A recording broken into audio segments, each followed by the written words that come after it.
May 23rd, 2018, FL Studio released the playlist arrangement feature. You would think it was wearing camouflage how undetected this feature is. It's literally right in our face. Yet I'm sure the majority of us watching right now either A, never heard about it until right now, B, don't know what it is or does, or C, never gave it a chance since you already are good with what you use right now.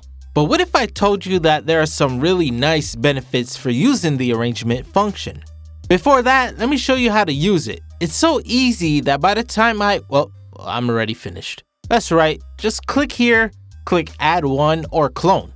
Add one pretty much gives you a new playlist. Haha, your old one's gone, it got deleted, get wrecked. Just kidding, it's right here under arrangements. Or you could click the clone to duplicate the playlist that you are on into a new arrangement. So what you do in this arrangement here won't happen on the other arrangements.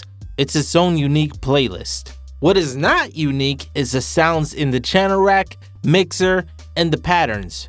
Those are all the same. The tempo too, but that could be worked around as I'll show you in a couple of minutes. But now for the big question. What are some reasons to use the arrangements in the first place? Let me show you some different scenarios where you'd want to use them. Let's say you finished recording your vocal takes and you selected the ones that you want to comp down into a single track.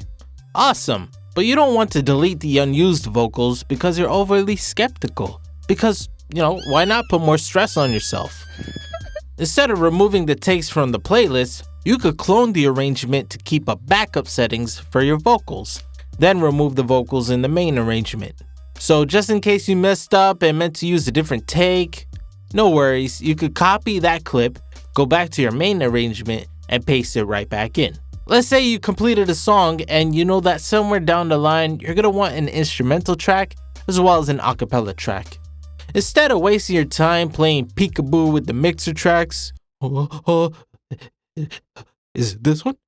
Just make two clones of the playlist, name one instrumental and the other one acapella, delete the vocals in the instrumental, and delete the beat from the acapella.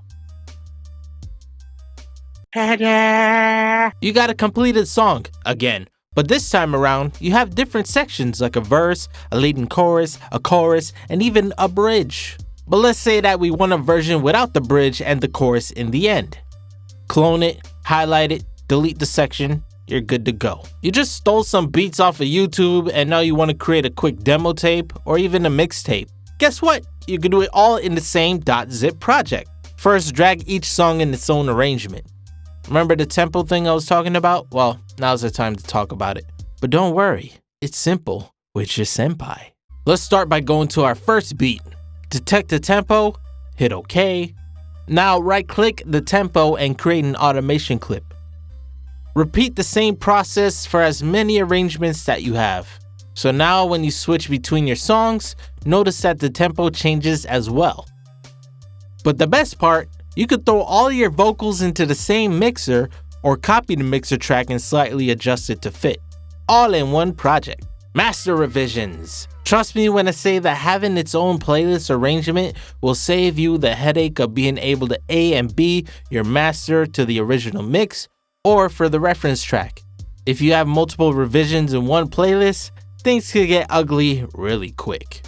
And similar to mastering, except worse, mixing revisions. Let's call this the that one client situation. Those that want you to do a revision here, and a revision there, and a revision everywhere, then all of a sudden, you're throwing a screwball of a request. Oh, you know what? I love edit 2. We can go back to edit 2. But let's keep the changes from edit number 16 in there. Thanks, I'll definitely tell my people about you. Actually, how about you keep me as your dirty little secret? In fact, you could get my video course series where you can learn everything about making music, including mixing and mastering, for a whopping 5-finger discount.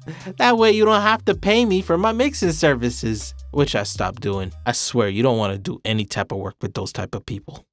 There's a lot more scenarios, but I'll leave that for you down in the comment section to let us all know what you'll be using the arrangement feature for. And speaking of features, did you know that FL Studio has features that will let you ripple edit vocals? Go ahead and check out what I'm talking about right here. Class is dismissed.